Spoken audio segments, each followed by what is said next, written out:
What is going on, everyone? Welcome to another very exciting episode right here on the Am I Gardener channel. It's a beautiful spring day in the garden today. We're in the orchard, and we're going to be talking about a topic that kind of ruffled a few feathers on Facebook. Unintentionally, I posted about how we were going to be removing our peach tree and planting another tree in its place. And the peach tree had not yet died. They were showing some signs of weakness and disease, and it really had not produced, I don't even think, more than a couple peaches, if that. I don't think it's produced anything at all. And so we were really met with this moral dilemma of, do we take out a living tree, or do we kind of cut it back, nurse it back, try to keep it alive, and really kind of just drag its life on, kind of facing the inevitable, which might or might not happen. And so obviously we did end up deciding to take it out. And it ruffled quite a few feathers. And so I figured I'd just at least bring this topic to you guys, because I figured it'd make a good video anyways. Plus we have to get the tree transplanted that we did purchase to replace it with. So it's not like there's just a bare spot there. So we are gonna replace it with another living tree. But I just kind of wanted to talk about this and kind of give you my stance, my opinion on it, and kind of just share why I do what I do, because a lot of people had questions on it.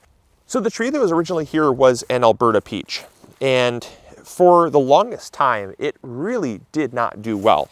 The biggest issue was that it started suffering the first year from root rot.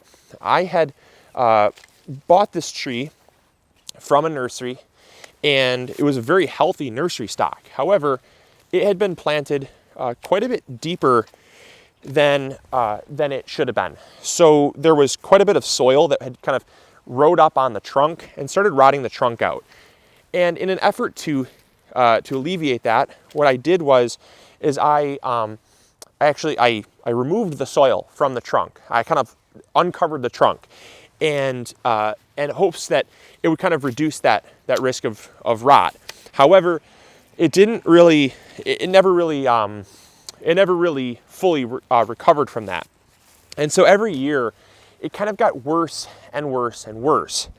Then it started recovering, magically it started recovering, started getting very strong, putting out a lot of growth. But then it was struck with peach canker. And peach canker is kind of this inevitable thing that if you grow peaches or any stone fruit, you're going to come across.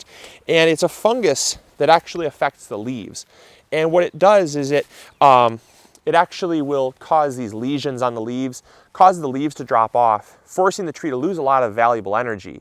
So all that energy that would normally go into fruiting is typically put back into more flowering and branching. It gets really branchy.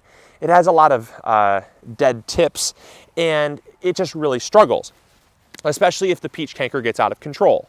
So that was part of the issue, is that it was really kind of getting out of control, the peach canker. And so now I was met with, okay, I could use some sprays. I could really kill off the peach canker, even though the tree's healthy, it's growing. I could kill off the peach canker, but then I do run the risk of the peach canker spreading to my other peach trees and infecting them. So I had to weigh that option. And then finally I had to weigh the option or the fact that, has it given me any fruit? And that's really the biggest factor for me. I know it probably sounds like the most petty, but this is a garden intended for food production. This is a garden that is intended to grow food for my family. And ultimately, if the tree that I planted is not producing food for my family, it might as well be an ornamental, basically. And so I kind of came to that issue where there really wasn't any value there for me to have it. Now again, I do like to keep things alive if I can. I don't find joy in pulling them out, and I certainly did not have that in mind when I planted it. I didn't think that I'd be pulling it out in 4 years. Otherwise I wouldn't have planted it in the first place. So I never meant anything bad by cutting it down. I just didn't want to have something growing there that inevitably probably would end up dying, when I could actually take something healthy that would do far better and give me fruit in the process that's kind of why I made that decision. Now, what am I planting in its place? Well, I'm not planting another peach. I'm actually planting another cherry. The cherry tree that we planted is beautiful. It's going to produce so many cherries for us this year, but it's a tart cherry. So what I wanted to do is I wanted to plant a sweet cherry. So I got a Montgomery cherry. These do very well in our area, and they just they're just so delicious. Now I can't eat. For those of you that know me, I can't eat cherries raw. At least I'm allergic to raw cherries. So we have to use them in like pies and stuff. But for Mrs. and my gardener and the rest of the family, they can all eat raw cherries. So I figured I'd plant something for them because I have 5 peach trees. so I have more than enough peach trees. Yeah, you know, and it's a tough thing. It's a really tough thing because a lot of people want to keep things around for as long as they can. And what I would really say to that is that's your opinion, that's your prerogative, and that's how you grow. I've always said that gardening is not a one-size-fits-all solution, and people garden for different reasons. Some people don't care if they never get something to harvest.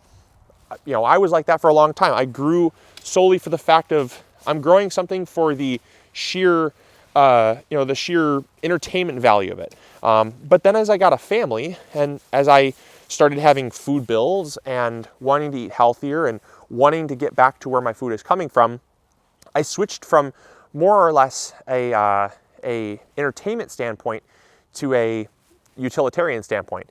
It has to serve me something in order for me to want to grow it. Otherwise, why grow it? Now, the one thing that I'm going to do differently with this tree is I'm not going to keep it as low in the ground. I think that really set back the peach tree quite a bit because this land actually tends to slope down a little bit. There's a hill where my neighbor's house is. It actually slopes down. So a lot of the melting, the melting snow, the rain, the runoff and stuff, it flows down in here and it tends to settle here. And so by elevating this up a little bit, I raised this tree up about 4 inches from where the other one was. And so that way there'll tend to be, even if there is water that settles here, it won't really settle around the trunk like it did with our peach tree, which I think is ultimately kind of what did it in.